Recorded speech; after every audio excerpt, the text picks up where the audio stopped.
Atlantic Broadband Cable, in cooperation with the South Union Township Supervisors, presents the South Union Township Sports Network. Today via tape delay from Seton Hill University, the Laurel Highlands Mustangs take on the Kiski Cavaliers in the WPIAL 5A first-round playoff game. Hi, everybody. I'm Brian Morozak with Tony Hanola and Jerry Dupain. We welcome you aboard for today's high school baseball playoff game. South Union Township Sports Network coverage is brought to you as a joint cooperative venture featuring Township Supervisors Bob Schiffbauer, Rick Vernon, and Jason Scott, Atlantic Broadband Cable, Armstrong Cable, and our friends at CUTV, including Gary Smith. Again, I'm Brian Morozak with Tony Hanola and Jerry Dupain. We'll be back with the lineups for both teams and the first pitch after these messages.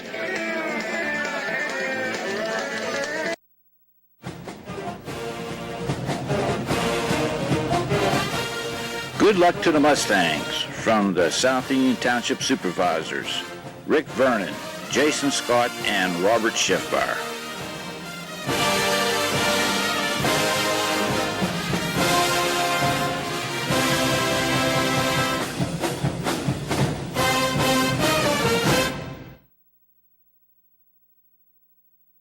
The Laurel Highlands Mustangs, the number 6 seed in 5A, take on the number 11 seed, the Kiski Area Cavaliers. The Mustangs, coached by Scott DeBerry in his 6th year, they enter 11-6 overall, 7-5 out of Section 3 in 5A. Kiski, coached by Aaron Albert in his 1st year, they're 9-10 overall and 6-6 out of Section 1 in 5A. Brian Morozak alongside Tony Hanola, Bill Madden back at our Uniontown Hospital studios, and Jerry Dupay here on the South Union Township Sports Network as well. Our pregame show being brought to you by the Sprouse Insurance Group and agent David Hughes. They'll get you ready for the game. They're located at 217 West Main Street in Uniontown. Phone 724-437-9812 for the Sprouse Insurance Group. And Tony, Laurel Highlands trying to snap out of a little funk as the WPIAL playoffs get underway. Yes, they are, Brian. They lost 4 of their last 6 games after winning 4 in a row, so they've kind of gone downhill a little bit towards the end of this year, so they're really looking to get out of this funk. And I'm sure Coach DeBerry wants his team to come out and hit, and obviously he has his ace, Andino Vecchiola, on the hill today, so we'll see how they play today. And despite all of that, the Mustangs got a pretty good seed at number 6.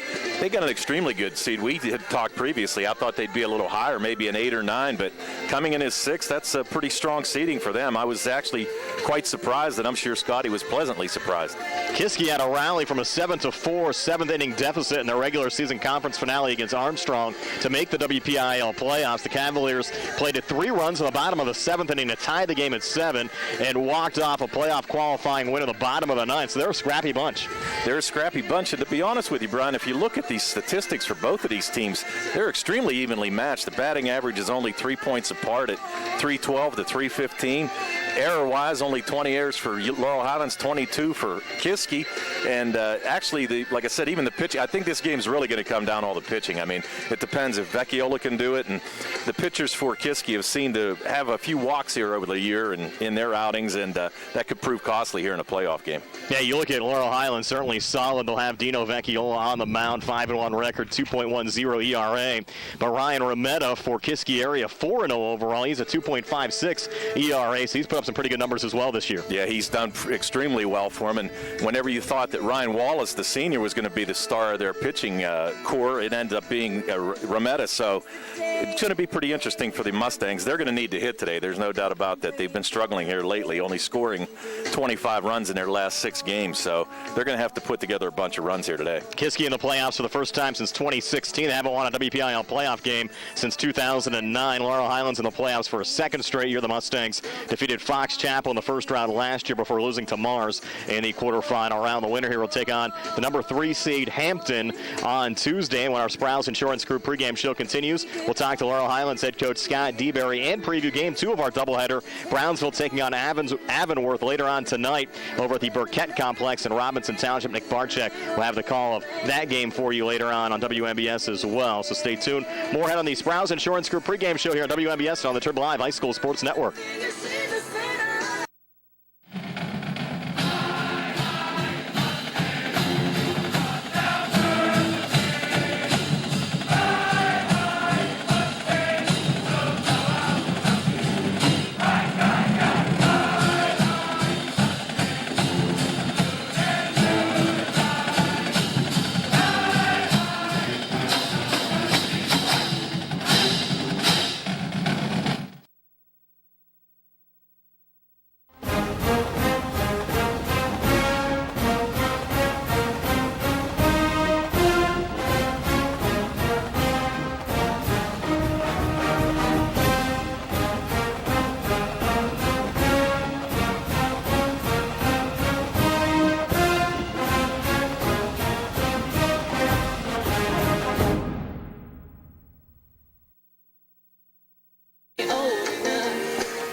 Brian Morozak and Tony Hinola back here at Seton Hill, just about ready to get this one underway. The Laurel Highlands Mustangs and the Kiski area Cavaliers, and Tony has the Kiski lineup. All right, for Kiski area coming in overall 9-10, 6-6 in conference play.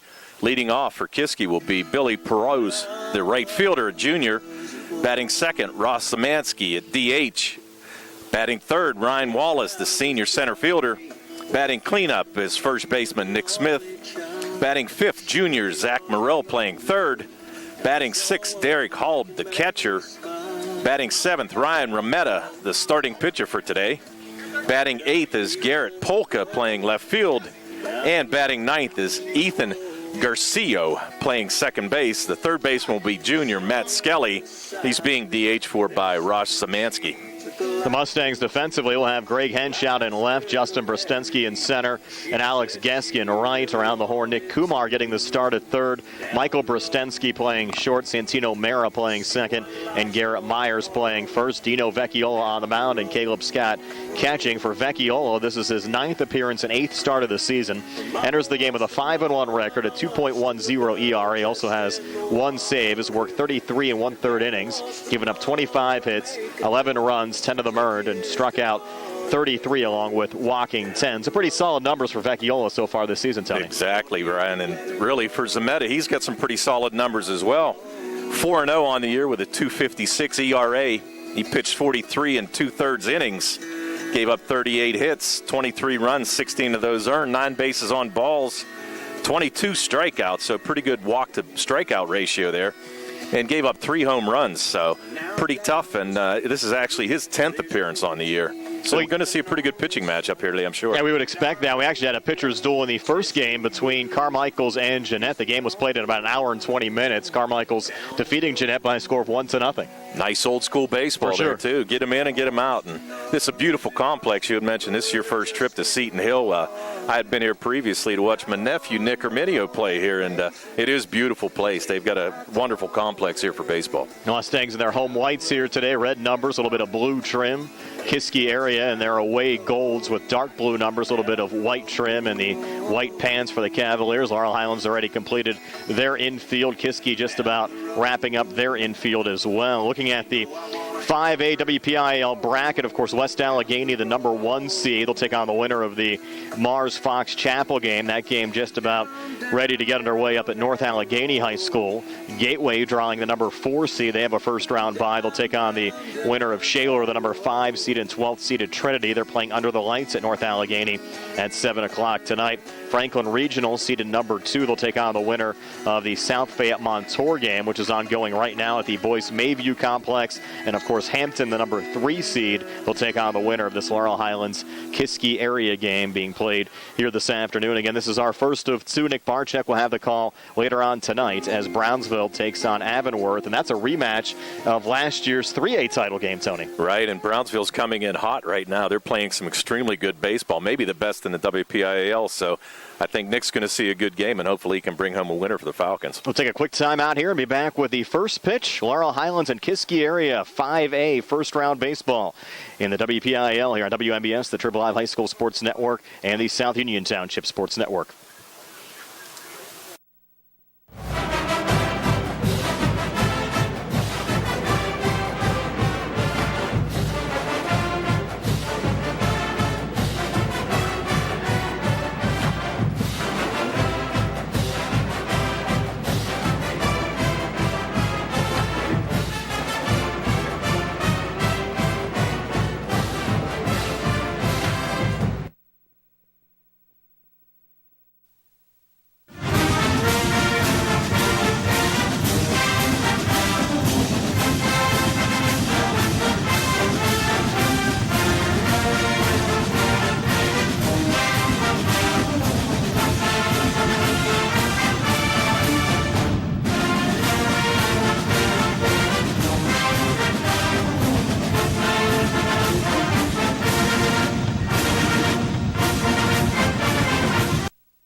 Brian Rozak and Tony Hinola back here at Seton Hill University. Jerry Dupin with us on the South Union Township Sports Network. Bill Madden back in our Uniontown Hospital studios on the radio side. And Tony mentioned a beautiful complex here, all turf field, all turf infield as well. The Mustangs, of course, have played a couple of games on the turf surface already this season, so they're ready for this one here this afternoon.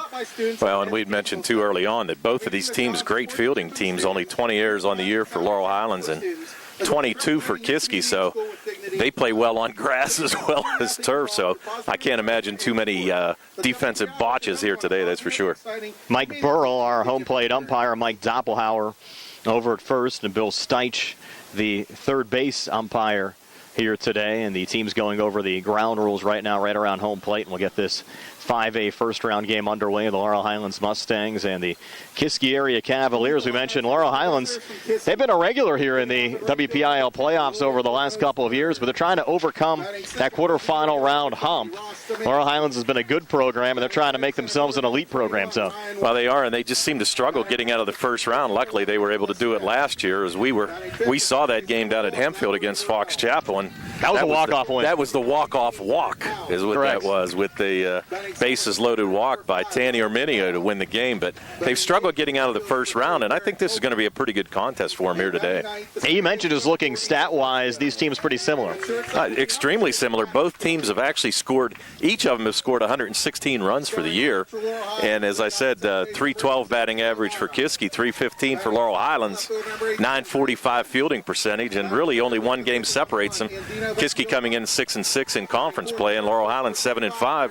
So really two pretty even teams, and I think we're going to see a really good matchup here today. The last time Kiski was in the playoffs back in 2016, they won 11-8, lost to Hempfield in the first round.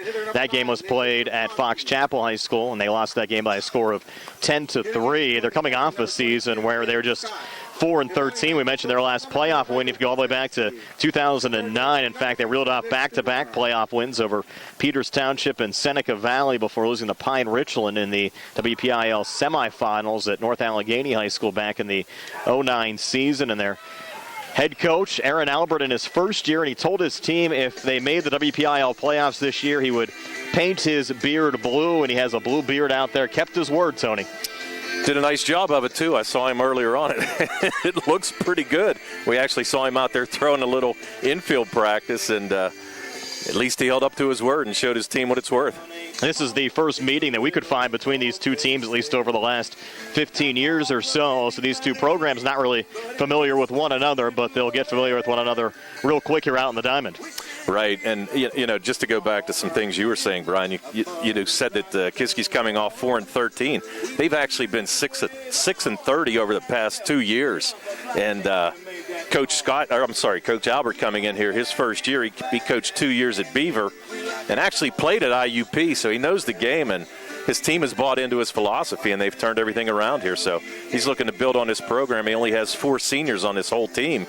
So he's going to have a pretty good squad coming back next year as well.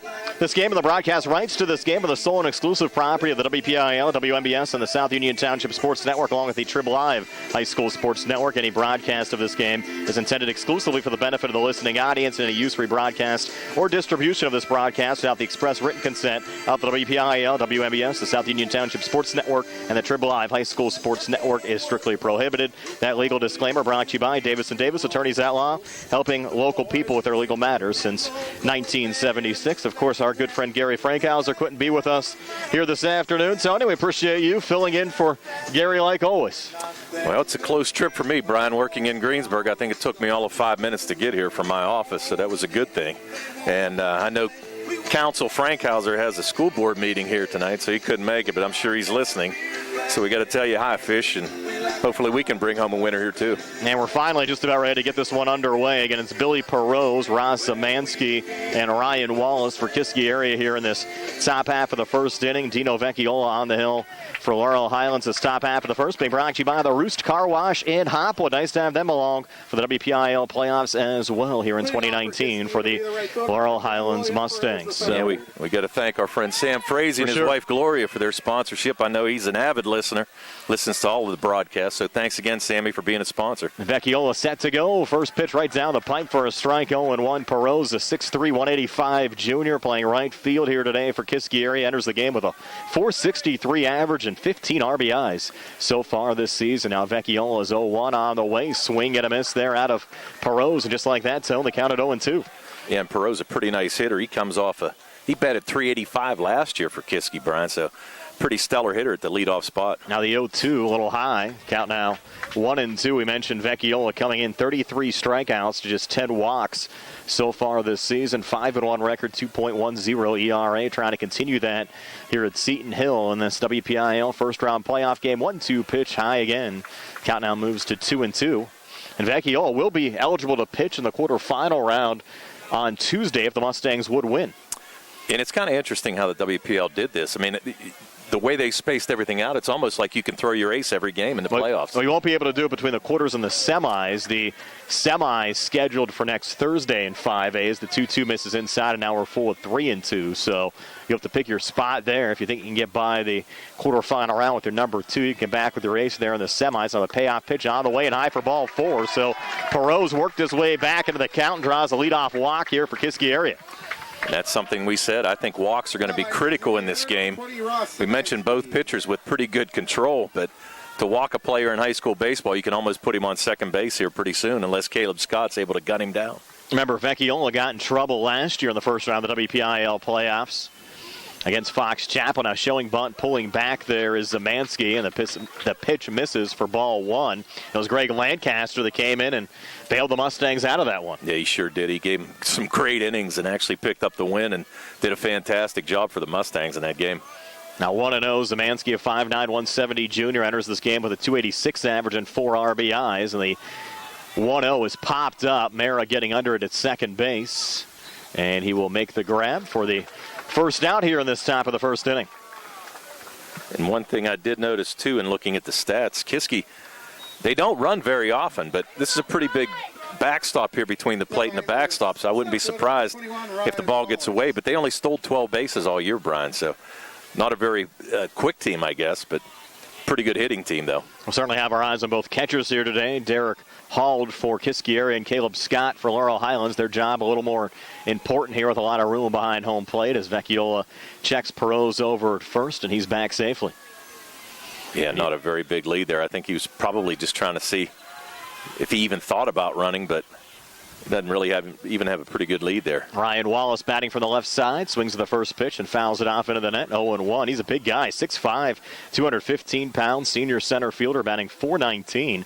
Already 2 homers and 21 RBIs, but a pretty big park here at Seton Hill. 330 down the left field line, 370 to the alley and left, 400 to straightaway center, 375 to the right center alley, and 340 down the right field line. And this one hit deep to left. Look out, and that ball is going to go off the wall right in front of Greg Hench. Rounding third on his way to score is Billy Perot, and Perot slides into home safely, and an RBI double for Kiski area. We talked about how big this park was. Well, Wallace sent it right back off the wall there, Tony. And Wallace put it right in the alley, a perfect spot. He, the holder of the only 2 home runs this year for Kiski, and almost had another one right there. But the big fella drove that ball in the gap and perfectly placed. And nice start here today for Kiski. Now Nick Smith coming to the plate, batting from the cleanup spot. Senior first baseman, 6'4", 210 pounds, batting .283 with 10 RBIs. He'll take the first pitch for ball 1. So the Cavaliers stinging Vecchiola a little bit early here.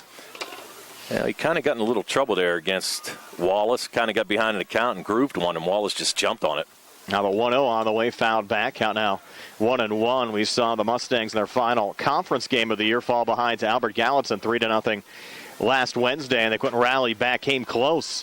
Lost another 1-run game to the Albert Gallatin Colonials. And you look at the Mustangs, of their 6 losses, 5 were 1-run losses so far this season. Right. Nice breaking ball there from Vecchiola, finding the strike zone as the count now moves to 1-2 here to Nick Smith. Yeah, they were actually involved in 8 one-run games, and they lost 5 of those games.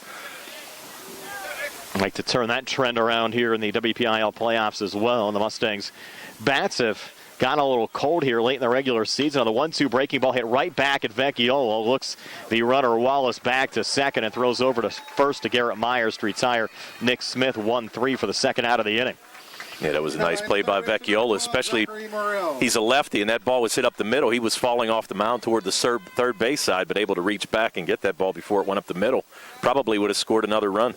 Zach Morrell now comes to the plate, junior third baseman, batting .353 with 10 RBIs, 5'9", 205 pounds, batting here from the right side with Wallace on second, 2 outs, 1 run already across, and first pitch swinging here for Morrell, pops it up again to Mara, who makes the grab for the third out of the inning, but the Cavaliers get one here in the top half of the first and lead Laurel Highlands 1-0 here on the Ratcliffe Law Firm High School Sports Day. 1 hit, no errors, 1 left. Going to the bottom of the first. Kiski 1, Laurel Highlands coming to bat. Pitch count for Vecchiola, 15.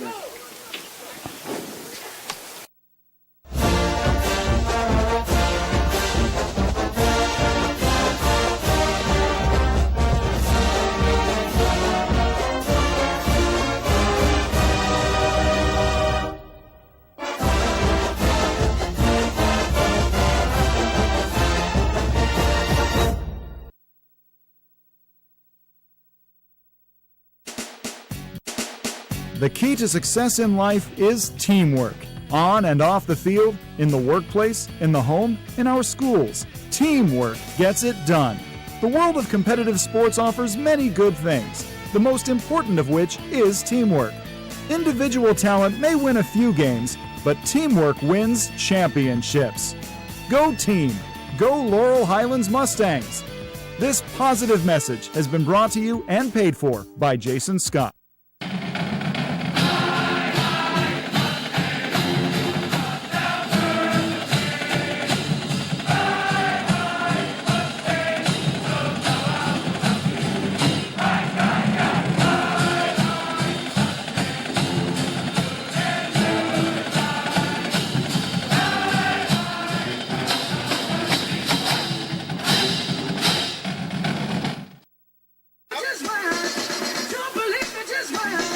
Back here at Seton Hill University, heading to the bottom of the first inning. Kiski a 1-0 lead over Laurel Highlands. Here's Tony with the Mustangs batting order. All right, leading off for the Mustangs will be junior Santino Mara playing second base. Batting second, senior Greg Hench playing left field. Batting third, starting pitcher Dino Vecchiola. Batting cleanup, junior Garrett Myers, who's playing first. Batting fifth is Alex Guest, the right fielder. Batting sixth, center fielder Justin Brstensky. Batting seventh at DH is junior Nate Zimkowski. Batting eighth, junior Caleb Scott at catcher. Batting ninth is Michael Brstensky, the shortstop. And Nick Kumar is the third baseman, being DH'd by Nate Zimkowski. Ryan Rometta on the mound. His first pitch to Santino Mara fouled off here on the right side. Count at 0-1. Around the outfield for Kiski, Garrett Polka in left. Ryan Wallace in center and Billy Perot in right as Rometta gets set here for the 0-1 to Santino Mara. And Santino sends this one shallow into right field, unable to make the grab. Their diving effort from Billy Perot, unable to come up with it. I think you have to give Mara a hit there, Tony. No, I think you definitely do. Perot was playing a little bit deep. Had a good jump on it, just couldn't get to the ball, so we're going to give Santino a hit there. So good start for the Mustangs.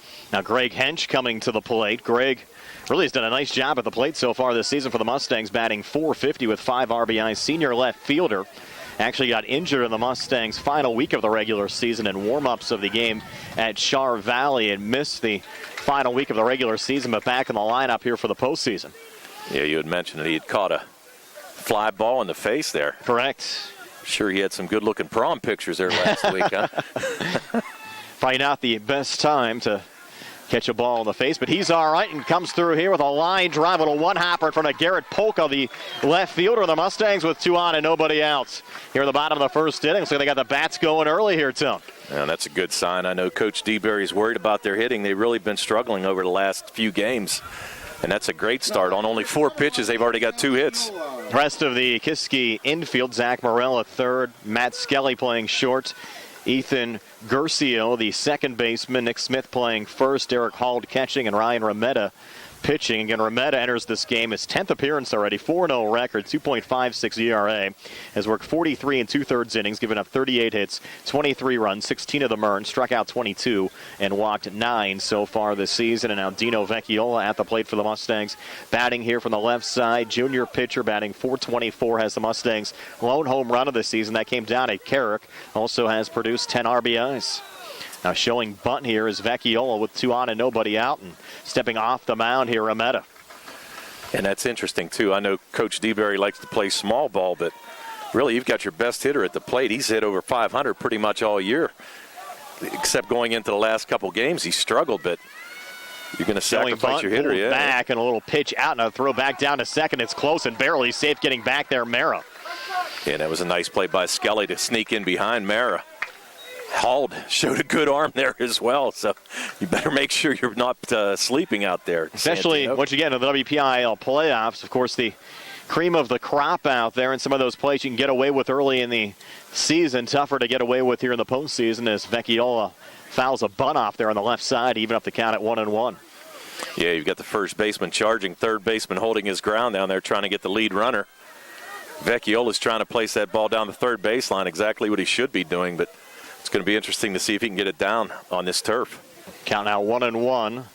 Remetta to Vecchiola. And the pitch on the way. Vecchiola, big cut there. Swing and a miss. That pitch right down the pipe, too. But I think Remetta took a little bit off that one. I do. I think he threw like a circle change on Dino right there. He was way out in front of that pitch. Now the count at 1-2.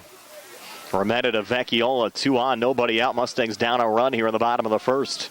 First round 5A playoff action at Seton Hill. 1-2 pitch, breaking ball, and a punch out right on the outside corner for strike 3. That was a fantastic pitch there by Remetta. Just caught Vecchiola looking and just caught the outside corner. Yeah, worked it back in nicely. That'll bring up Garrett Myers. By the way, this bottom of the first brought actually by Peachin's Pharmacy located inside the Peachin's Superfood. Mark Myers also batting from the left side. Junior first baseman comes in with a .292 average and 6 RBIs. Remetta's first pitch here to Myers, popped up here on the left side in foul territory. The ball will go over the fence and out of play on the hillside here at Seton Hill. Yeah, and Remetta, not really a strikeout pitcher, though, Brian. It's 22 strikeouts in 43 innings. So not a flamethrower. No, it's strikeout every other inning. Yeah, but he's got great control and actually hitting a lot of spots here early on today. 0-1 on the way. That one misses high. Evens up the count at 1-1. A lot of activity going on here today at Seton Hill. A WPIAL playoff softball game going on to our right. Yeah, a lot of fans out here today for both teams. And a lot of softball fans as well. Now the 1-1. Remetta to Myers. Another breaking ball. Misses on the outside. Now 2-1.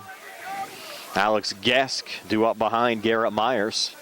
And Gesk earned his spot in the Mustangs lineup with some solid play and clutch hitting late in the regular season. And Coach DeBerry really had some tough decisions to make lineup-wise here for this first-round WPIAL playoff game. And now Myers popping this one up. Not what the Mustangs wanted to see, charging in from second.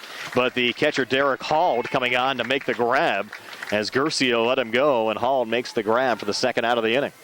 And I'm shocked that Remetta or even Smith at first base wasn't yelling for Gercio to come in and catch that. I mean, that was a tough play by the catcher right there. He caught the ball and even didn't square back to face the plate. Normally that ball's going to tail out a little bit, and I'm just surprised that they didn't call him off. But nice catch there by Hald. So Mustangs getting 2 hits to start this inning, and then Vecchiola striking out, and Myers popping up, and now 2 outs. Runners still on first and second as Remetta misses on the first pitch inside to Alex Gesk for ball 1. Vecchiola on the top of the first, by the way, Tony, through 15 pitches. Yeah, and I've got Remetta so far at 13 here. Remember, for WPIAL playoff games, you could pitch or throw 105 pitches instead of the normal 100 we saw in the regular season, as that one's fouled off there by Gesk to even up the count at 1-1. It actually created some confusion during regular season games. In fact, we had 3 WPIAL forfeits due to players going over 100 pitches because they thought they were at 105, but the 105 is in effect here for WPIAL playoff games. Now the 1-1 here from Remetta to Gesk, and this one popped up in foul territory here on the left side, again over the fence and out of play as the count moves to 1-2. Gesk, the senior right fielder, came into this game with a .263 average and 6 RBIs. Yeah, and I'm going to think, too, that Gesk probably got the start today, too, because he's a lefty. Coach DeBerry trying to throw three left-handers here in a row. Vecchiola, Myers, and Gesk at Remetta. 1-2 pitch, and Gesk had to protect the plate there with 2 strikes on. I'm going to chase it a little bit and sent the pitch into the net in front of us as the count remains at 1-2. Yeah, pretty good at bat, though, so far for Alex. What's impressive about Remetta, he has not recorded a loss so far this season, 4-0 record. Yeah, and especially being their ace. I mean, they have 10 losses overall, but he's been fantastic for him throughout the year, and he's only a junior. Correct. Guess calling time. Now step back into the batter's box.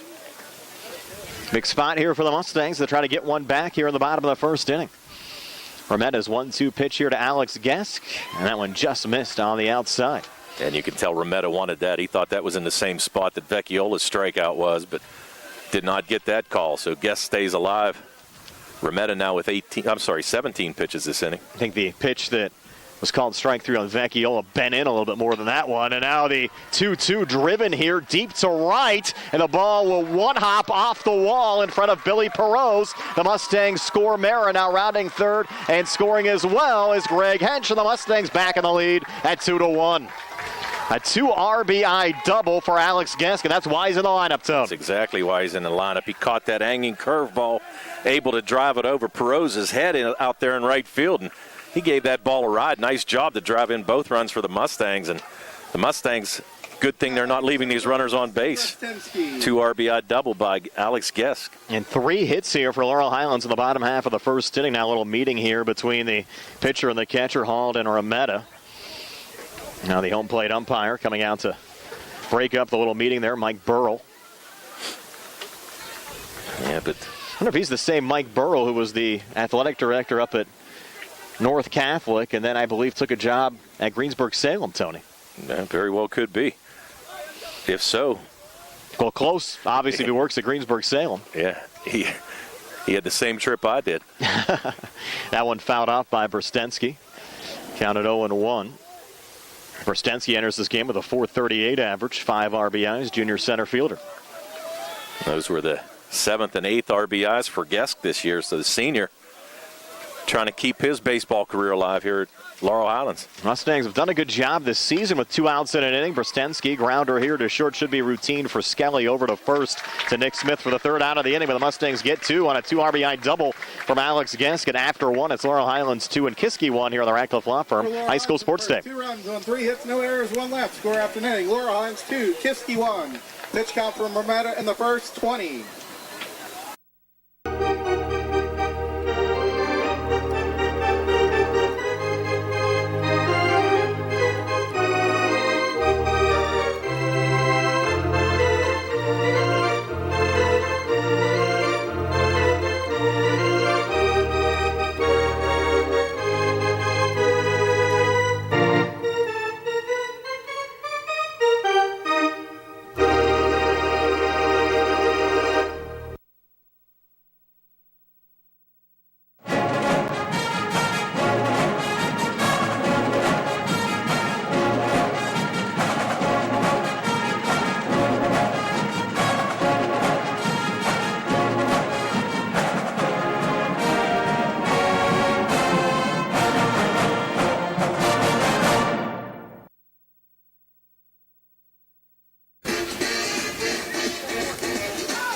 Derek Hall, Ryan Remetta, and Garrett Polka due up for Kiski area here in the top of the 2nd inning. Laurel Highlands leading Kiski area by a score of 2-1. And Tony, one final already in from 5A baseball. South Fayette, a 5-4 win over Montour. That's a 7 over a 10.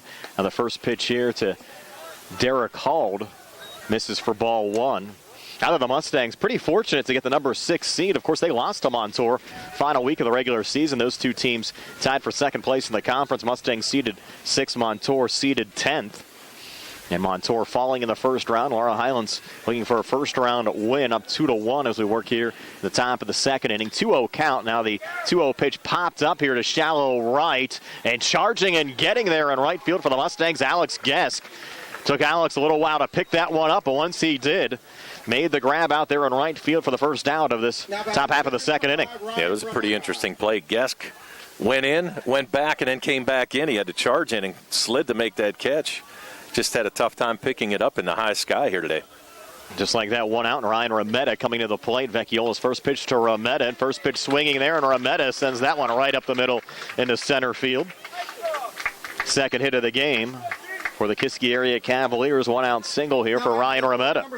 Kiski being aggressive here at the plate in the top of the second inning.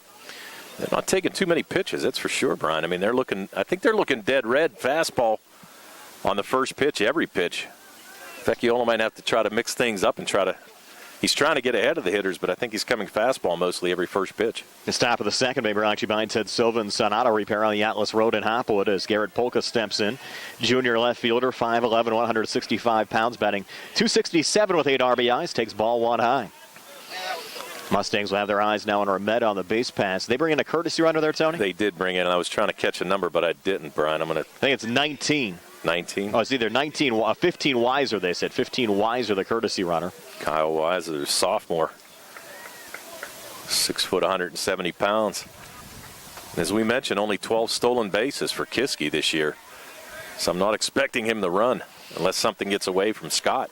He's on the way now. Count at 2-0. Pitching there for a strike throw down to second. It's close and he's out. Weiser caught stealing. What a throw there from Caleb Scott. Boy, can I predict things or what? He's not going to run. He gets thrown out. There you go. Just like that, 2 outs here in the inning. We've already seen both catchers here, Scott and Hald, show out their arms. It was a nice throw by Scott. It was a pretty close play, but the umpire right on the spot to call it. So the Mustangs now with 2 quick outs. 2-1 to Polka, and Polka with a pop-up that's grabbed down there by Michael Brostensky, the shortstop. So Kiski retired in order, did have a hit, but Weiser caught stealing, went to the bottom of the second. 2-1 Laurel Highlands over Kiski here on the Radcliffe Law Firm High School Sports Day on WMBS and the Triple I High School Sports Network and the South Union Township Sports Network. Pitch count for Vecchiola through 2-23.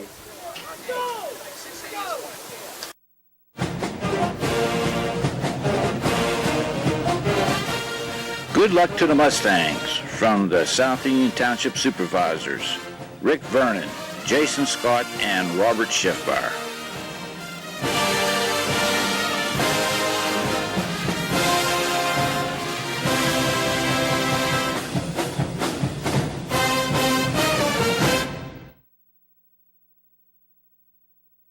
Hitter number 9, Nathan Zimkoski. Welcome back, you folks on the TV side. Nate Zimkoski to lead off this bottom of the second inning for the Mustangs. Get rejoined here by the radio in just a moment. Now we welcome in the WMBS listeners, Nate Zimkoski. And check, that's Justin. Yeah, it is Zimkoski here. Brostensky ended the first inning, and now Zimkoski with a grounder here to short. Skelly throw over to first in time there to Nick Smith. And Zimkoski's retired 6-3. In 2-1, Laurel Highlands over Kiski area. 2 RBI double from Alex Gesk in the bottom of the first inning. Drove in Santino Mara and Greg Hench for the Mustangs. 2 runs. Kiski got a run in the top of the first inning on an RBI double from Ryan Wallace. Now Caleb Scott at the plate for the Mustangs. First pitch to Caleb. Misses outside for ball 1. Yeah, nice play there by Scully. He's recorded the last 2 outs. Nate Zimkoski hustling down the line. He made that pretty close, Brian. Good speed. As Scott fouls off a pitch there to even up the count at 1-1. Again, Brian Morozak alongside Tony Hinola, Jerry Dupay on the South Union Township Sports Network. Bill Madden back in our Uniontown Hospital studios on the radio side. Our first of 2 WPIAL high school baseball playoff games. Nick Barczyk will have Brownsville and Avonworth for you later on tonight. A 2A first-round game at the Burkett Complex as Scott pops this one up. Second baseman Ethan Gercio getting under it to make the grab. So 2 up, 2 down here in the bottom of the second inning, which is being brought to you by Jason Scott and South Union Township. Now Michael Brostensky at the plate, senior shortstop, batting .256 with no homers and 11 RBIs. And Michael trying to keep this inning alive for the Mustangs. Remetta's first pitch, and first pitch swinging there from Brostensky. Ground ball again to Skelly. It's short. Throw over to first. A little high, but brought down by Nick Smith. So 1-2-3, bottom half of the second inning. 2-1 Laurel Highlands after 2 here on the Radcliffe Law Firm High School Sports Day. For Laurel Highlands in the second, no runs, no hits, no errors, nobody left. Going to the third inning, Laurel Highlands 2, Kiski 1. Pitch count for Remetta through 2-26.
Back here at Seton Hill University, Ethan Gercio, Billy Perot, and Roz Zemansky due up here for Kiski area in the top of the third. It's Laurel Highlands 2 and Kiski area 1. Both teams plating their runs in the first inning, and now Vecchiola's first pitch here to Gercio. A little low for ball one. We thought we were going to have a pitcher's duel. That first inning looked like each team was going to score 10 runs, but now everybody's settled down. This will be the 25th pitch of the game for Vecchiola, and this one is hit high in the air by Gercio to right center field. And the play made there by the Mustang center fielder Justin Brostensky for the first out of this top half of the third inning. Brostensky made that look easy. Just floated into the gap. Nice job out there by Justin. We're back to the top of the order now, and Billy Perot. Junior right fielder, 6'3", 185 pounds, came in with a .463 average and 15 RBIs, walked and scored Kiski's lone run back in the first inning and takes the first pitch here outside for ball one. Yeah, and it was a pretty good at bat as well by Perot. Worked the count full after being down 1-2. Now 1-0, swing and a miss, big cut there from Perot. Evens things up at 1-1. This top half of the third being brought to you by Ford of Uniontown. Route 40 West, located across from Applebee's. Now the 1-1. Breaking ball, catches the outside corner for a strike. Now 1-2, Vecchiola to Perot. Perot, as we mentioned, a good hitter. .463 this year, .385 last year. Another breaking ball, and Perot says this one down the third base line, just goes foul. Actually, one hopped off the wall in foul territory. Yeah, luckily. Made pretty good contact there. He did make pretty good contact there, and he just pulled the ball a little bit. Didn't miss the foul line by much there, Brian, maybe about 3 feet. Again, the winner takes on the number 3 seed Hampton in the quarterfinals on Tuesday. Site and time still to be determined. 3 Fayette County teams actually in action today as Perot's a little nubber here just going foul. I think he was actually trying to pull the bat back, and the pitch still caught him on the bat. And went foul on the right side. Connellsville playing a 6A first-round game today. The Falcons in action, I believe, up at Fox Chapel High School, taking on Seneca Valley. That's also a 4 o'clock start. And again, we'll have Brownsville and Avonworth for you later on tonight at 6:30 at the Burkett Complex in Robinson Township with Nick Barczyk on the call. Now the 1-2, another breaking ball hit high in the air to center field. Backing up again, Brostensky. It'll make the grab for the second out of the inning. So 2 F8s. And your books here if you're scoring at home. In the top of the third, Gercio and Perot, and now Roz Zemansky will come to the plate. Yeah, Zemansky popped out the second baseman, Santino Mara, his first time up. 5'9", 170 junior, came in with a .286 average and 4 RBIs. Well, we got a quick break. I'll give a shout out to my brother-in-law, Bruce Herminio, an early happy birthday. His birthday's tomorrow. Oh, Ryan, happy birthday, Bruce. I think he's 39 again. Yes. Nice to be back in my 30s, too. As Vecchiola missed there on the first pitch to Zemansky. You never got out of your 30s. A little nubber there back to Dino. Throw over to Garrett Myers. There's out number 3. So 1-2-3. I think they're going to call a foul ball. I think the ball hit off his foot. So we'll keep it right here. Yeah, you're right. Zemansky limping a little bit. Looked like that ball bounced off his right foot. Yep, foul ball. So Zemansky a little reprieve here at the plate. Our home plate umpire Mike Burrell getting reset. And giving Zemansky a little breather there to shake that off. It doesn't hurt, or doesn't feel too good. Hurts a little bit when you hit the foot like that. Count at 1-1, and this one fouled back again. Count now moves to 1-2. Souvenir for somebody? On the hill. I think you have to still give them back here, even though it's a playoff game at a university. The little girl's bringing that ball over here for you to autograph, Brian. 1-2, chop right back at Dino. Nice snare there, throw over to first to Garrett Myers. So it's 1-3 after all, and a 1-2-3. Top half of the third, still 2-1. Laurel Highlands over Kiski as we go to the bottom of the third here on the Ratcliffe Law Firm High School Sports Day. No hits, no errors. Nobody left going to the bottom of the third. Laurel Highlands 2, Kiski 1. Pitch count for Vecchiola through 3, 35. But I've been forgotten, Joe. I've been married long.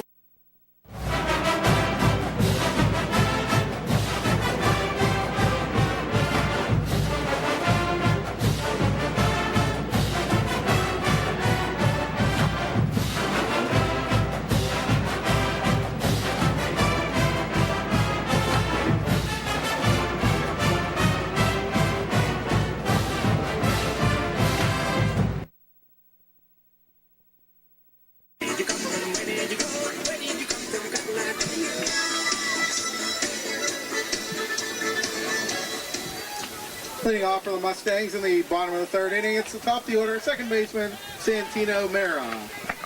Mustangs with the top of the order due up here in the bottom half of the third inning. Santino Mera, Greg Hench, and Dino Vecchiola. Mustangs leading the Kiski Cavaliers 2-1 in the first pitch. A little inside there to Santino. Count at 1-0. Yeah, Santino started out this game with a base hit. Scored on Alex Guest, 2 RBI double. Came in with a .393 average. Takes the 1-0 outside. Count now at 2-0. The last inning for Remeda, he threw just 6 pitches. Entered this third inning now with 26 thrown out to 28. And pitch number 29 high and inside for another ball. Now 3-0 here to Santino Mera. And he's only walked 9 batters so far this year. Kiski fans giving the home plate umpire a little bit of a hard time. Now the 3-0 right down the pipe. I think Mera taking that all the way. Count now 3-1. No doubt taking all the way. We saw some people yelling at the umpire in the first game. Yeah, it's got a little heated here. Nice day. People need to relax a little bit. 3-1 also in there for a strike. Now 3-2. Really couldn't ask for better weather. Game time temperature 72 degrees under partly sunny skies. Right behind home plate. Perfect vantage point here at Seton Hill. Now the payoff pitch, swing and a miss, strike 3. Give Remeda a lot of credit. Worked his way back into the count after it went 3-0. There to Mera and records the second strikeout of the afternoon. Yeah, nice job by Remeda. Goes 3-0. We're talking about him walking batters, and next thing you know, comes back and strikes out Santino. So now with 1 out, Greg Hench coming to bat. He singled his first time up. Also scored a run, batting .450. 5 RBI. Swings and misses there at the first pitch from Remeda, which appeared to be inside. This half inning being brought to you by Fayette County Commissioner Vince Vicides, at work building Fayette County's future. Now the 0-1 on the way to Hench. Misses low, evens things up at 1-1. Got a kind of a mix down in the bleachers in front of us. I think you have both Kiski and LH fans. Yep. It's first come, first serve. Yep. Now the 1-1. Breaking ball, and therefore a strike. Now 1-2. We had any reserve seats here. No. And Seton Hill. A lot of folks behind us on the hill as well. Now the 1-2 here to Hench. And Greg drives this one into left field, but it's going to go foul. Yeah, I was going to say hook and foul, just like Perot's last shot down the line. They looked very similar. Hench just a little bit out front. Mentioned Hench coming into this game batting .450. No home runs, 5 RBIs. Now the 1-2. And Greg popping this one up. It's coming to you. I can't see it. It's going to be left of me. And out of play. And actually, if I'm not mistaken, isn't Greg, he's coming to school here. This is his campus, if I'm not mistaken. I think both he and Sam Frazee are coming to Seton Hill, if I'm not mistaken. We're playing a lot of ball here in the future, and Greg, a little punch single out in the center field. Mustangs in business here in the bottom of the third. Hench now 2 for 2. Mustangs missed his bat in the lineup last week for sure. He was another Mustang that really earned his spot back in the lineup when the Mustangs had a little lineup shift middle of the season. Yeah, he didn't see a whole lot of action at the beginning of the year, and all of a sudden his bat got hot, and he hasn't seen the bench outside of that injury that he got in warm-ups. So Vecchiola, big cut there, swing and a miss. Strike 1, Vecchiola struck out first time up. Yeah, Vecchiola got in a hole the first time up because he was thinking about sacrificing and couldn't get the bunt down. So a little bit different mindset here at this at-bat. He's definitely, as you said, Tone, a guy that's better off just swinging the bat. Took the 0-1 there low, evens up the count now at 1-1. Yeah, I know first inning and all, but like I said, you got your best hitter up. I think I'd let him hit away. Still worked out well, though, for the Mustangs, getting 2 runs. Now Vecchiola sends this one into center field. Ryan Wallace getting under it. He'll make the grab for the second out of the inning. That'll bring up Garrett Myers. Myers popped up to the catcher Derek Hald first time up. The first baseman, Garrett Myers. That was that odd pop-up that we thought should have either been played by Remeda or Gercio. Yeah, actually, and it's kind of interesting, too, because I wasn't sure where Smith was there. Even Smith, too, you're right. First baseman should have been coming in, but Hall made a great catch there. And the lefty Smith fouls that one off of his foot. Counted 0-1. And the winner takes on Hampton on Tuesday in the quarterfinal round. Might be back up in this region if the Mustangs are able to win. Yeah, I think he probably, if that's the case, I think that'd probably be at Gateway if I'm not mistaken. 0-1. Myers sends it foul here on the left side. Might go off the roof there. It does. Of the field house. Old chopper flying there. Mountain center field. Yeah, you get the... A lot of hospitals out in this area, I'm sure, as you know, Tom. Right. Yeah, Westmoreland's right over the hill. Now the 0-2 swing and a miss, strike three. So the Mustangs leave Hench stranded. We'll go to the top of the fourth. Still 2-1 Laurel Highlands over Kiski on the Radcliffe Law Firm High School Sports Day. For Laurel Highlands in the third, no runs, a hit, no errors, nobody left. Going the fourth inning. Laurel Highlands 2, Kiski 1. Pitch count for Rometta through 3 is 44.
Leading off for Kiski in the top of the fourth inning.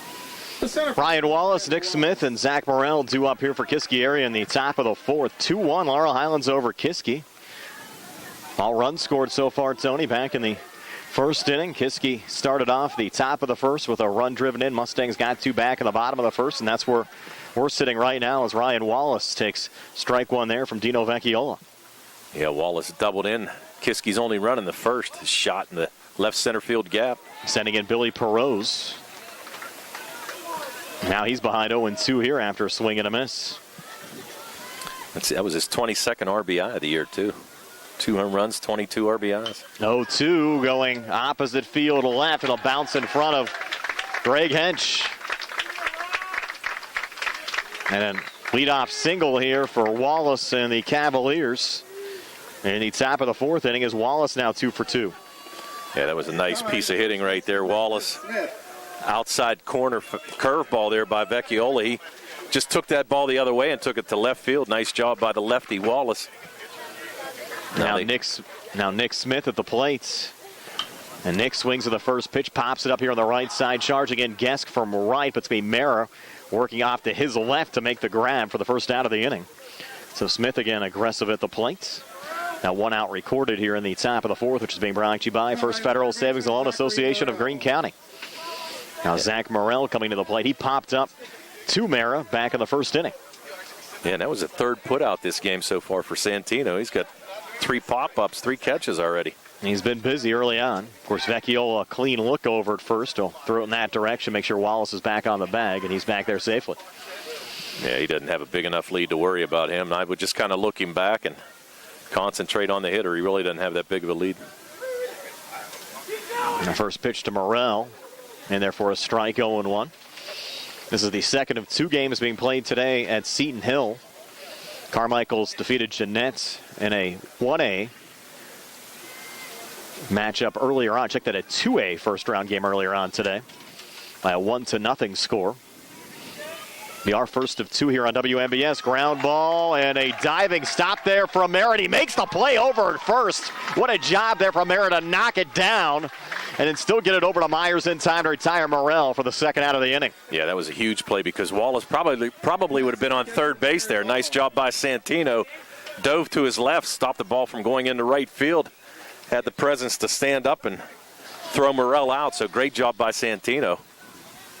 Now Derek Hall at the plate for Kiski area.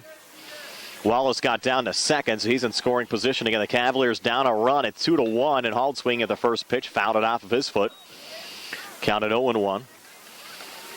Again, stay tuned. Coming up later on tonight, it's 2A WPIAL first round action. Brownsville taking on Avonworth.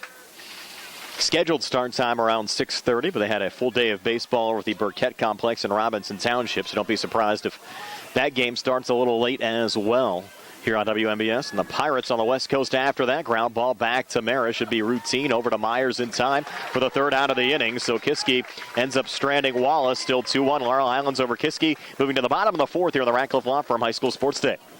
For Kiski in the fourth, no runs, a hit, no errors, one left on the bottom of the fourth. Laurel Highlands 2, Kiski 1. Pitch count for Vecchiola through 4:43.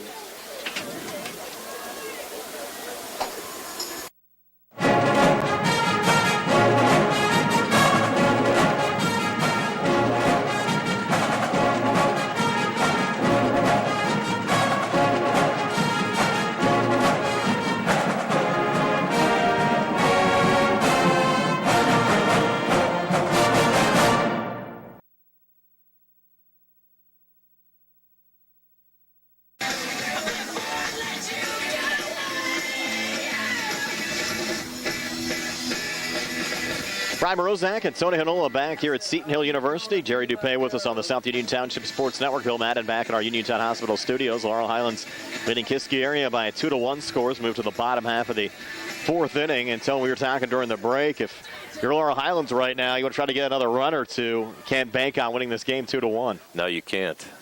Vecchiola's throwing a great game here so far, but you surely don't want to try to win this game 1-0.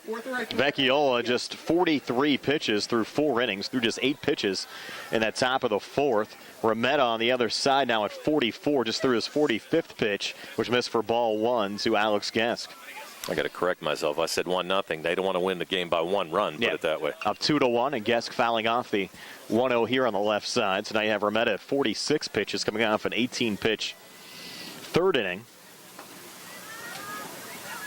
And again, Gesk entered this game with a .263 average. Now has 8 RBIs after his 2 RBI double to left first time up and sends it back in that direction. Garrett Polka moving over to the line and making the grab for the first out of the inning. Yeah, Polka did a nice job there, too. Looked like he was fooled there for a minute. It's a pretty high sky today. Yep, for sure. Wasn't an easy play. No. This bottom of the fourth being brought to you by General Dentist Dr. Edward Wietek. Justin Brostensky at the plate. He grounded out 6-3 to end the first inning. Just his second plate appearance of the afternoon. Came in with a .438 average and 5 RBI. Swings at the first pitch here and fouls it off on the left side. Mustangs. Counted 0-1. Yeah, the Mustangs with 4 hit on the day. Gesk and Santino Mera with 1 each, and Greg Hench with 2. 3 of the 4 in the first inning, and here's Brostensky setting this one high in the air to left, again in the direction of Garrett Polka, who snags it out of the sky for the second out of the inning. So 2 F7s to start this bottom half of the fourth, and now Nate Zimkoski coming to the plate. Zimkoski grounded out 6-3 to start the second inning. DH for the Mustangs today, came in with a .283 average and has produced 14 RBIs so far this season. First pitch here to Nate. Swing and a miss. Strike 1. Moretta certainly settled down after giving up 2 runs to the Mustangs in the first inning. Yeah, that was a pretty nice curveball there by Remetta. Had Zimkoski way out in front. Now the 0-1. This one fouled off here on the right side. Count now 0-2.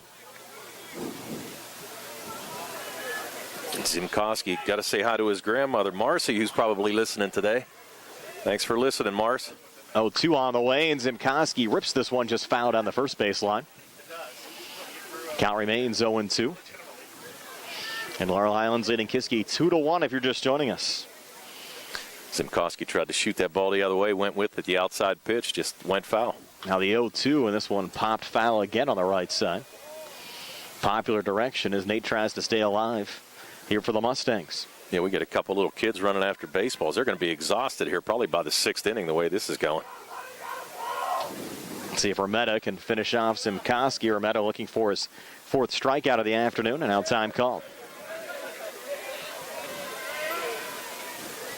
Remetta just hitting his spots here today, pitching a great game. 0-2 on the way, and Zimkoski sends it on the ground. There could be trouble in the hole, and Skelly making the long throw not in time, and Zimkoski just a perfectly placed ball there. Had Skelly deep in the hole, and Skelly unable to make a play, an infield single there for Nate Zimkoski. Yeah, that's definitely an infield single. Even if Scully fielded that ball cleanly, there's no way he throws out Zimkoski. So the 5th hit of the afternoon for the Mustangs, and now Caleb Scott coming to the plate. Scott popped up to Ethan Gercio in the 2nd inning. The second baseman for Kiski area.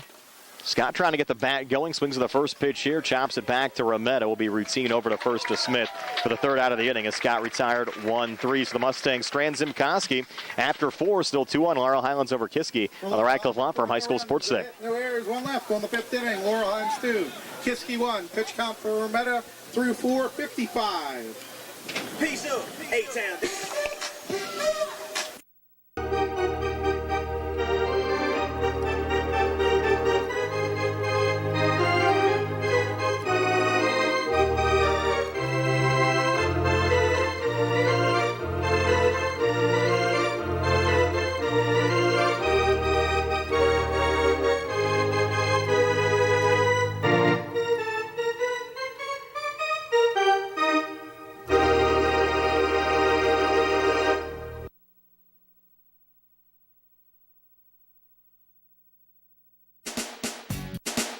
The key to success in life is teamwork. On and off the field, in the workplace, in the home, in our schools. Teamwork gets it done. The world of competitive sports offers many good things, the most important of which is teamwork.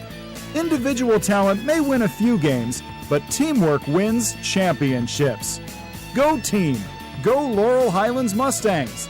This positive message has been brought to you and paid for by Jason Scott.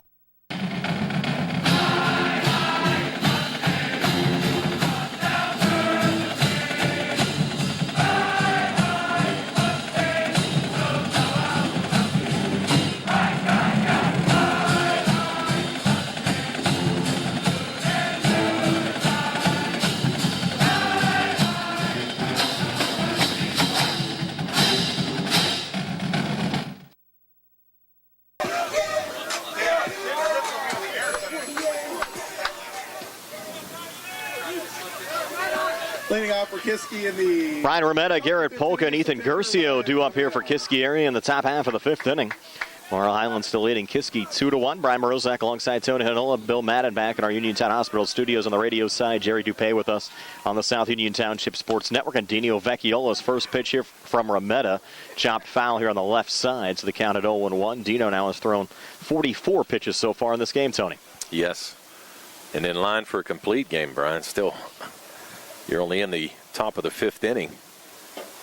Get allotted 105 here for WPIAL playoff games in 2019, 5 more than the regular season. This top half of the 5th being brought to you by the Center's for Rehab Services and physical therapist Jim Burns. And you were right, that pitch count caused some controversy in the WPIAL this year, didn't it? At 3 forfeits, including one from Char Valley, which really cost them a realistic shot at making a playoff run. Right. They had to forfeit a game against Trinity late in the regular season. Actually, the game was played back in April. They forfeited 3 weeks after the game was played. This one chopped to Brstensky. It's short. Hard throw over to first in time to Myers to retire Rometta 6-3 for the first outs of this top of the 5th inning. Left fielder Garrett Polka. Yeah, nice. 4 straight retired there by the Mustangs. Yeah, nice play by Brstensky. Charged the ball, even though it came to him pretty quickly on the turf. But charged it and had plenty of time to throw Rometta out with a good throw. Now Garrett Polka at the plate. Polka 5'11", 165 junior, batting .267. Swings at the first pitch here and chops it foul on the left side. Polka popped up to Michael Brstensky in the 2nd inning. Nice play there by Coach Albert down the line, back to his IUP days. 0-1 on the way. Swing and a miss. Polka went a chasing at a high pitch there from Vecchiola. Just a little anxious. Now 0-2. And Dino Vecchiola to Garrett Polka. Pitch misses there. Count now 1-2. You mentioned Coach Aaron Albert, former coach at Beaver, now coaching at Kiski area. Graduate of Knock High School. Ended up playing at IUP for a while. Counts at 1-2. Spent a lot of time in that alley, Kiski Valley. This one sent foul. Count remains now at 1-2. Yeah, I actually said I was reading a couple interviews whenever getting ready for the game last night, and Coach Albert said he liked Beaver and enjoyed the kids, but just wanted to get back in the Kiski area, pretty happy with the way his players have played so far this year. And a little bit closer if he grew up and still lives in the Kiski Valley, and that one popped up here on the right side out of play. Count remains at 1-2. Probably going to be a pretty good commute from the Beaver area over to Kiski. Yeah, that wouldn't be a whole lot of fun. So 1 out as we work here in the top half of the 5th inning. Our first of 2 here on WMBS and the Triple Live High School Sports Network. Brownsville and Avonworth to follow. 1-2 pitch misses low. Now 2-2 to Garrett Polka. And Bill Madden will be filling in between games if necessary with local news. Also a little news from CBS as well. Stock report coming your way. 2-2 pitch on the way. This one again sent foul there by Garrett Polka. Mentioned 4 teams in our coverage area in the WPIAL playoffs. California got the number 1 seed in 1A. They'll take on Eden Christian on Monday. Eden Christian knocking off West Green yesterday. Now the 2-2 pitch, and this ball golfed into left field, one hopping in front of Greg Hench. So a 1-out single here for Garrett Polka, his first hit of the afternoon for the Kiski area Cavaliers, and the Cavaliers in business. Down 1 with a game-tying run on first here in the top of the 5th. And that was a nice at-bat by Polka. Fouled off probably 3 or 4 pitches before he was able to just lift that one right over Nick Kumar's head into right left field for his first base hit. The Mustangs being forced to actually do a little work here on the mound, and now showing bunt, and this one popped foul on the left side there from Guercio. Vecchiola coming off an 8-pitch inning in the 4th inning, threw just 12 pitches back in the 3rd. Also had an 8-pitch inning in the 2nd inning. Yeah, I've got him at 12 here so far in the 5th. With only 1 out recorded. Now up to 55 for the game. Has a clean look over at first, and he'll throw in that direction. So still has 50 pitches to work with 2 2/3 innings of outs remaining. Well, a double play ball right here would be nice. Save you some pitches and get you out of the inning. 0-1 pitch. Fastball misses inside. Evens up the count at 1-1. Again, Guercio batting from the number 9 position in the Kiski batting order. 5'11", 165 senior, came in with a 286 average and 10 RBIs, playing second base today for the Cavaliers. Now the 1-1 breaking ball, and therefore a strike. 1-2. Yeah, outfield and infield, everybody playing straight away. Nick Kumar charged on that first pitch, thought the Guercio was going to bunt, but couldn't get it down. Now everybody pretty much throw over to first. They're going to have him in a rundown. Throw back to second. Tag made, and he is out at second. Garrett Polka. Great execution there from the Mustangs. It was great execution. And a nice job by Garrett Myers right there. Caught the throw over to first and stepped closer into the infield to give himself a nice lane to throw to shortstop Michael Brostensky, who easily put down the tag. Had Polka by about 5 feet there. Nice play by Vecchiola and Myers. Remember, Remetta's courtesy runner. Weiser also caught stealing earlier, and a swing and a miss there from Guercio to end the inning. So the Mustangs escape. No damage done by the Cavaliers. We move to the bottom of the 5th, still 2-1. Laurel Highlands over Kiski as we head to the bottom of the 5th here on the Radcliffe Law Firm High School Sports Day. Pitch count for Vecchiola through 5, 58.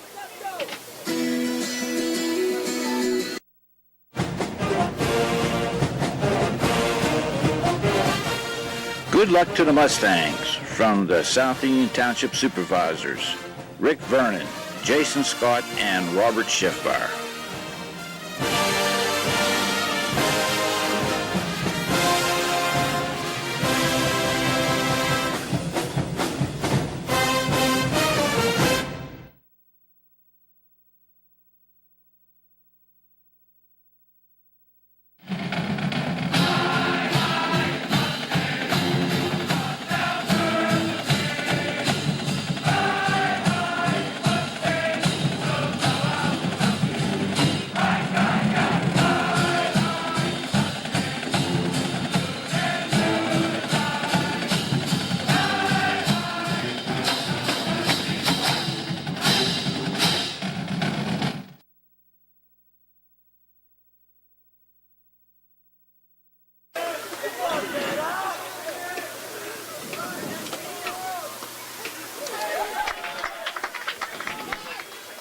Michael Brostensky takes strike 1 as this bottom half of the 5th inning gets underway. Still 2-1, Laurel Highlands over Kiski area.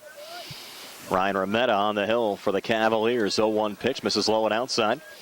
Evens things up at 1-1 this half inning, being brought to you by Russ Blejo, your local Allstate insurance agent. You're in good hands with Russ Blejo and Allstate. Now 1-1. Remetta to Brostensky, and this one chopped to short. Skelly there, throw over to first in time to Smith. Retire Brostensky 6-3. Second time Michael's been retired 6-3 in this game, too. Yeah, and Skelly's played a nice defensive shortstop for Kiski. That's his fourth assist here so far today. Remetta came into this inning throwing 55 pitches through 11 back in the fourth. So both of these guys, Remetta and Vecchiola, doing a nice job here on the mound this afternoon. And now top of the order, Santino Mera swinging at the first pitch. And that will be a single to left, bouncing in front of Garrett Polka, the left fielder. Second hit of the game for Santino Mera. The Mustangs in business with one out here in the bottom of the fifth inning. Left fielder Greg Hench. And you got Hench coming up. Hot bat. He's got 2 of the Mustangs hits today. Be interesting to see. I can't imagine that Coach DeBerry's going to have him try to bunt, but we'll find out. They got Morrell in at third. Be right the way. Hench is swinging the bat. Let him swing away. He's going to do just that, but a little nubber. Could be 2 here. Throw back to second for 1. Throw over to first. Not in time. Cavaliers thought they turned it, but they do retire the lead runner, Mera. Yeah, you had a lot of Kiski players reacting to that play. It's going to be a fielder's choice, but they go 1-6 or 1-4 there. That went 1-6. Okay. You had Skelly covering the bag. Yes. Now Vecchiola at the plate. Now 2 outs in the inning. Now Hench on first. That certainly was close over at first. First pitch to Dino, misses inside for ball 1. Dino trying to get the bat going 0 for 2 today. Struck out looking back in the first inning. Flew out to Ryan Wallace in center field in the third. And now everything I've said so far should have been second guessed today. Maybe he should have bunted to get him over. I didn't think he was running, so I quit predicting. It's one of those days for me today, too. Sometimes it just happens. Now 2-0. Remetta to Vecchiola. No more psychic network here. I'm just going to sit here and watch a game. I've tried to do a couple of those things today, too. Hasn't worked out well. Now the 2-0 on the way. That one catches the outside corner for a strike. Now 2-1 to Dino Vecchiola. Again, came in with a .424 average, a homer and 10 RBIs. Looking to produce here in the first round of the WPIAL playoffs. The runner on here in the bottom of the fifth. Mustangs up a run, and Vecchiola will send that one foul here on the left side. I'll go off the roof of the field house. Yeah, good crowd here today. For sure. Both teams supported really well. Can't ask for a better day, though, for high school baseball. No, it's perfect. Now the 2-2 here to Dino. That one just foul tipped. The count remains 2-2. And it's the second of 2 played here at the venue today, with Carmichael's defeating Jeanette in a 2A first-round game earlier, 1-0. Our first of 2 here on WMBS. Brownsville and Avonworth later on tonight from the Burkett Complex in Robinson Township. I'm sure Nick Barczyk's already standing by to bring you that one. Now the 2-2 on the way, and Vecchiola line drive here to center, and charging, diving, and getting Ryan Wallace. What a catch. Nice catch. That'll end the inning. Mustangs strand a runner. Go to the top of the 6th till 2-1. Laurel Highlands over Kiski here on the Radcliffe Law Firm High School Sports Day. Laurel Highlands 2, Kiski 1. Pitch count for Remetta through 5 innings is 66.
Brian Rozak, Tony Hanola, and Jerry Dupay back here at Seton Hill University.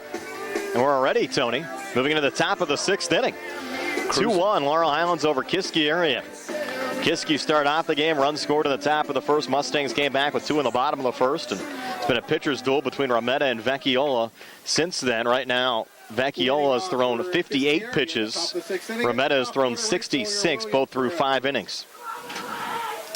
It's the top of the order here for Kiski. 3rd time through the order for the Cavaliers. Perot, Zamansky, and Wallace here in the top half of the 6th.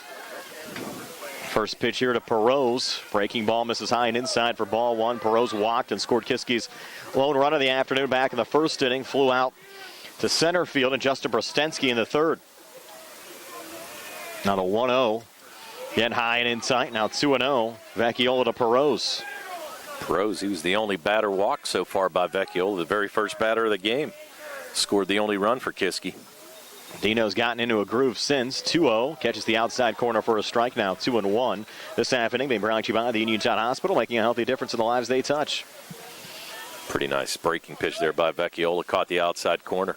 We've seen a lot of that from Dino throughout the course of the season. Now the 2-1 on the way. Fastball fouled off into the net. Now 2-2. Fans have been vocal here, Tony, on both sides today.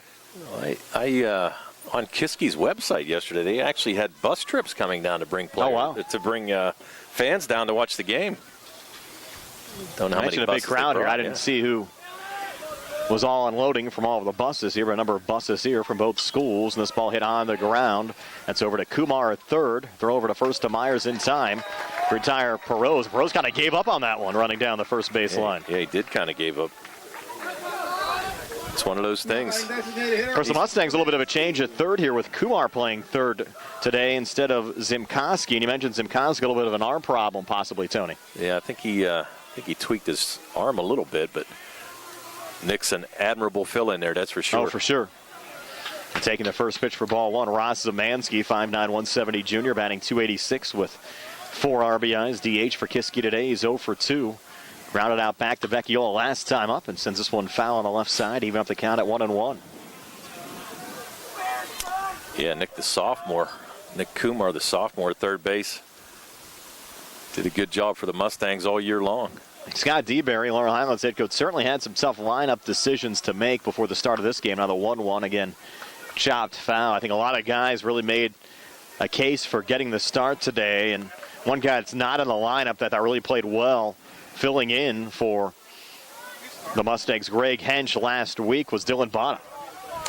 Yeah, Bonnet did a nice job. And you know what? It's funny, too, because as we said early in the game, when the Mustangs don't hit, Coach DeBerry has a lot of questions to answer. Vecchiola striking out Zamansky, swing and a miss there off the 1-2. So 2 up, 2 down here in the top half of the 6th inning. Dino rolling right along. And another guy that's played well throughout the course of the season, not in the lineup here today, Tyler Becker. Right. But again, tough decisions that you have to make. And so far the Mustangs up 2-1. And those decisions, I think, have been made well here today. And hopefully the Mustangs can hang on if you're a Laurel Highlands fan out there. Now Ryan Wallace swinging and missing there at the first pitch from Dino Vecchiola. Well, the thing of it is, you know, if you get in a slump in the high school season, the season's so short. For sure. It's tough to get out of.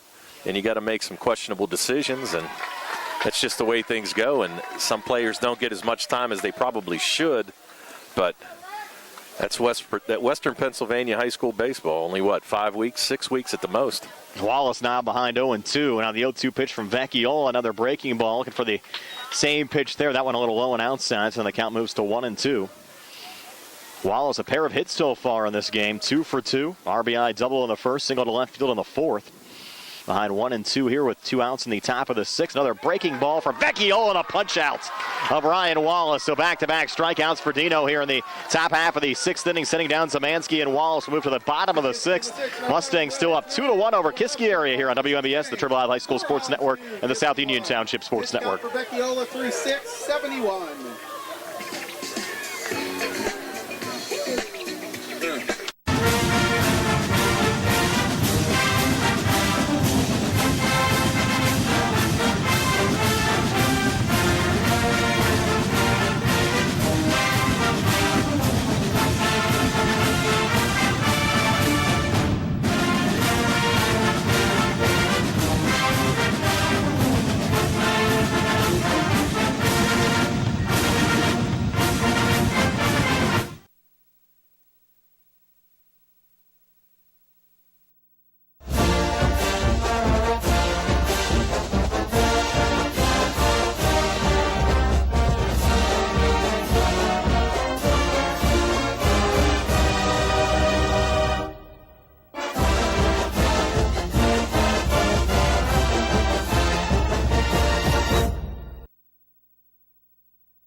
off for the Mustangs. The bottom of the 6th inning, the first baseman, Garrett Myers. It's Garrett Myers, Alex Gisk, and Justin Brostensky for the Mustangs here in the bottom half of the 6th. Still 2-1. Laurel Highlands over Kiski area. First round 5A action here at Seton Hill University. And Ryan Remeda on the hill for Kiski area. Finds the strike zone on the first pitch to Garrett Myers. And Myers now 0 for 2 today. Looking for his first hit of the afternoon. And you got Tyler Becker warming up in the bullpen for Laurel Highlands. I don't think you make a move just yet the way Dino's pitching. I don't think so either, but you got to wonder, I mean, is Coach DeBerry looking ahead a little bit? I mean, he's got 71 pitches. And Myers with a rip here in the right field. A leadoff single here in the bottom of the 6th inning for Garrett Myers and the Laurel Highlands Mustangs. But even if you're looking ahead, Tony, you have 4 days rest before your next scheduled game coming up on Tuesday. If you're able to get a win here today. Yeah.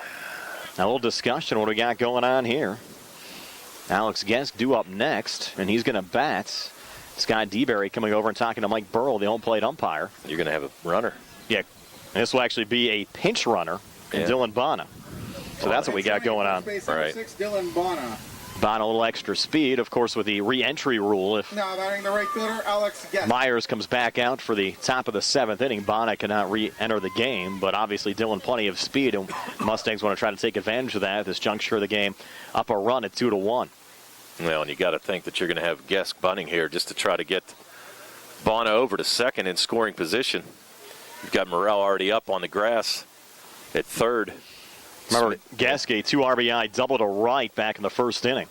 Yeah, and hit the ball hard his last time up, too, when he lined out to the left fielder. Bats here from the left side, shows bunt, lays it down the first baseline. Well executed. Throw over to first. They retire. Gisk sacrifice successful. 1-3. Nice job. Nice bunt by Gisk. Drug that right in between the pitcher's mound and first base. Remeda had to make the play, but great job by Alex to move the runner over. So now Bonner in scoring position, 1 out. Up to the plate comes Justin Brostensky. He's 0 for 2 today. Grounded out to short and flew out to left field his last time up. Mustangs looking for an insurance run, up 2-1. And Kiski will be down to their final 3 outs in the top half of the 7th inning. First pitch here to Justin. A hard ground ball. Nice little snare there from Gercio. Throw over to first, not in time. Infield single. Justin Brostensky. Yeah, nice hustle there by Brostensky. He perfectly placed that ball out there. Curcio had no chance to get it. Well, to get the runner, I should say. Nice job to stop the ball from going in the outfield. Saved a run. Did save a run right there. So now runners on the corners, 1 out. Nate Zimkoski at the plate. So if you're Kiski here defensively, of course, a couple of options. Certainly the double play in play here, but Zimkoski plenty of speed. You also have to wonder, will they look towards home here on a possible ground ball? Now Zimkoski showing bunt, and the ball booted there by Remeda. Now trying to save it. The first baseman Smith throws to home, not in time. Mustangs up 3-1. Throw back to second. Little collision there, and safe at second for the Mustangs is Justin Brostensky. Wow. Interesting. So a lot going on there, Tom. Yeah, it wasn't a squeeze because Bonner never took off. Correct. Whenever the pitch was thrown. Until it was booted there by Remeda. Yeah. So he didn't break for the plate until then, so we're going to have to give Remeda an error. And a run scored for the courtesy runner Bonner. It's now 3-1. Laurel Highlands over Kiski area, and a little infield meeting here at the mound now for the Cavaliers. Mustangs getting the insurance run they needed. Yeah, I think trying to see what Coach DeBerry probably wanted to make sure that Brostensky was okay. E1 sacrifice. They said E1 sacrifice, Tony. Yeah, I would definitely score it that way. So now with Zimkoski on first, Justin Brostensky on second, and a 2-run lead. And also, you had to play very close on the throw back down to second. You had Brostensky run into the shortstop Skelly over there, trying to get back onto the bag. And Skelly tried to make the tag, but it was unsuccessful. And I'm not sure if Coach DeBerry was trying to see if he was blocking the bag on him or what, but he was safe no matter what, so that's the good thing. Yeah, he ended up dropping the ball. Right. So now 2 on, 1 out. Mustangs are ready to run across here, up 3-1 in the bottom of the 6th. First pitch swinging there for Caleb Scott. Pops it up in foul territory. The ball will go over the fence and out of play. So the count at 0-1. Scott, the 5th Mustang to bat here in the bottom of the 6th. This bottom of the 6th inning brought to you by NovaCare Rehabilitation on Delaware Avenue in Uniontown. And both the middle infielders, you got Scully and Gercio trying to keep Brstensky close, and they're leaving a lot of hole on both sides. If Scott's able to pull the ball in the hole, either on it's short or even shoot the ball the other way to right field, Brstensky's probably going to score pretty easily. Now Remeta steps off. And Remeta entered this inning with 66 pitches thrown. Mustangs making him work here. The bottom half of the 6th, and Scott, hard ground ball. There could be 2. Flip there from Gercio to Skelly over to first in time. 4-6-3 double play to end the inning. The Mustangs do get a run and lead 3-1. Kiski down to their final 3 outs, and we come back for the top of the 7th here on the Ratcliffe Law Firm High School Sports Day. Laurel Highlands in the 6th, a run on 2 hits. There's 1. Kiski error, 1 left. Going to the 7th inning now. Laurel Highlands 3, Kiski 1. Pitch count for Remeta through 6, 74.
The key to success in life is teamwork.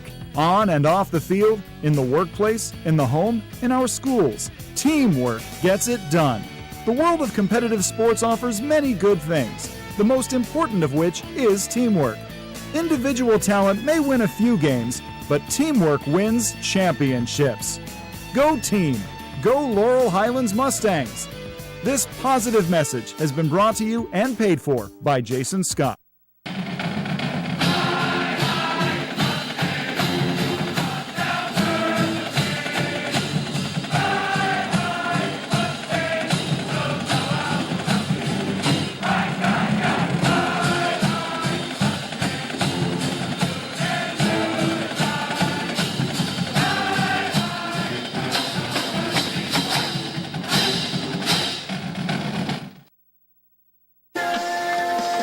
Back here at Seton Hill University as Kiski down to their final 3 outs. They're going to need 2 runs. It's Laurel Highlands 3, Kiski 1. Mustangs making a couple of defensive changes here for the 7th inning. Alex Guest moving from right field. He's now playing left, and Tyler Becker now in right field for the Mustangs. Right field number 17, Tyler. And Kiski will have the heart of their order due up here. So Nick Smith, Zach Morrell, and Derek Hall. 4, 5, and 6 hitters in their lineup. First baseman Nicholas Smith. Yeah, Smith 0 for 2, Morrell 0 for 2, and Hall 0 for 2, and Vecchiola's trying to make them all 0 for 3. The first pitch in there for a strike to Nick Smith. This half inning brought to you by State Farm agent Lauren Yeoman. Now the 0-1 on the way, and this ball popped up. It'll be Brstensky, the shortstop, calling for it. He'll make the grab for the first out of the inning. Routine there for the Mustangs. 1 up, 1 down, and now Zach Morrell coming to the plate. Yeah, Morrell popped out to second baseman Santino Mara his first time up and grounded out to Santino his second time up in the 4th inning. Mustangs looking for a playoff win for the 2nd straight season. After defeating Fox Chapel in the first round a season ago, that was a walk-off win. The Mustangs trying to make this one a little less dramatic. The first pitch from Vecchiola misses low to Morrell, 1-0. Yeah, that run in the last inning was huge. That went in there for a strike to even things up at 1-1. And Vecchiola was so efficient here today. It was at 71 pitches through 6 innings. Yeah, and only 1 walk. Now the 1-1 breaking ball, and this one set into center field. Justin Brstensky is there. He'll make the grab. 2 up, 2 down to the Mustangs, and out away from a first-round WPIAL playoff win. The catcher, Derek Hall. Now Derek Hall coming to the plate. He's 0 for 2 today. 5'10", 165 sophomore. Kiski trying to keep their season alive. And as you mentioned, too, Garrett Myers back in the game, even though Bona pinch ran for him. Re-entry rule. Correct. So Garrett back in at first base on defense. First pitch on the way and just missing low there to Hall, who came into the game with a 288 average and 3 RBIs. Vecchiola looking for the complete game. And a 7-inning complete game in that. 1-0 pitch, line drive, single. Kiski's still alive.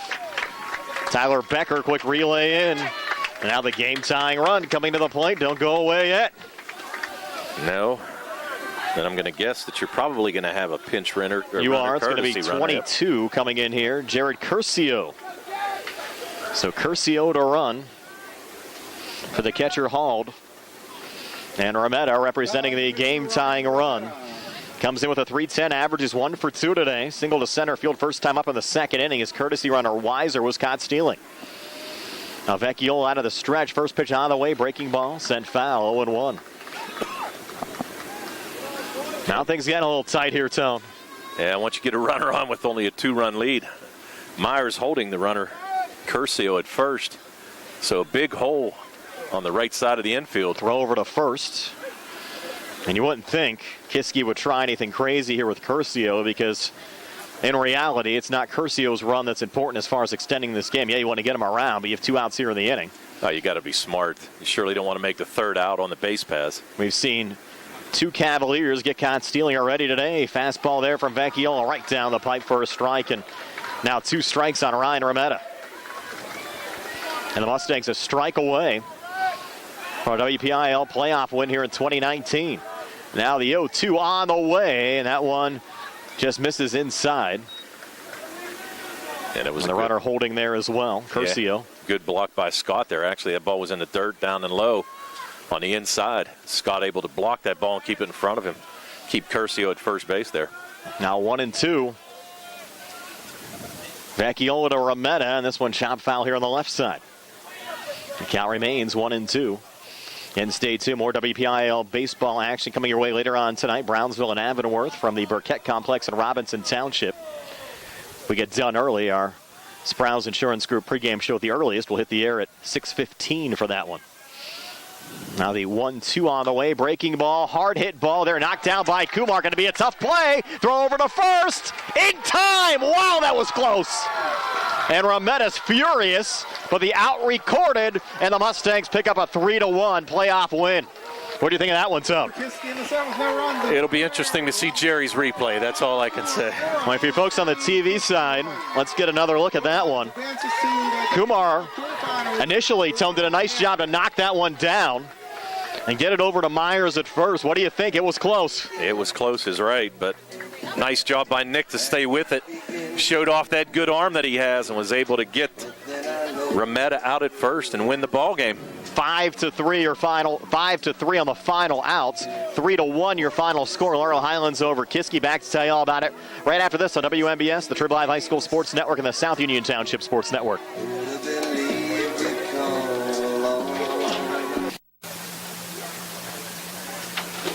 Brian Morozak and Tony Hanola back here at Seton Hill, wrapping things up. The Laurel Highlands Mustangs a 3-1 WPIAL 5A first-round playoff win over Kiski area. And Tony has your game summary. All right, for the victorious Laurel Highlands Mustangs, who improved to 12-6 overall, the Mustangs scored 3 runs on 8 hits.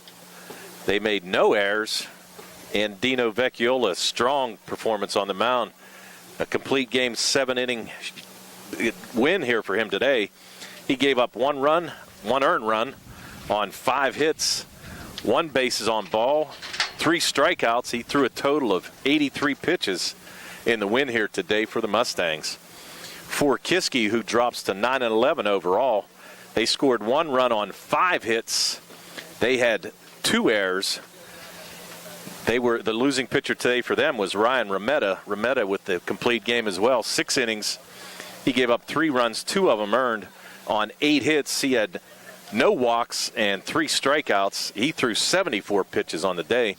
The hitting stars for the Mustangs today, Santino Mara he was 2 for 3.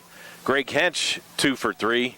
We had Alex Guess with a 2-run RBI double in the first inning, which was big for the Mustangs. For Kiski, the hitting star for them with their 5 hits, Ryan Wallace had 2 of the hits, and he had the only RBI on an RBI double in the first inning for Kiski. So the Mustangs victorious, and they will take on Hampton either probably Tuesday. Is that what It'll be Tuesday. Okay. That's what they're telling us. Tuesday it is. That's what they're telling us. So exciting time to be determined. Yes, so the Mustangs advance. So congratulations to Coach DeBerry and his squad. That's a big win, and they were able to claw out a 3-1 victory here today against Kiski. We're back with a final word from Seton Hill right after this on WIBS, the Triple I High School Sports Network, and the South Union Township Sports Network.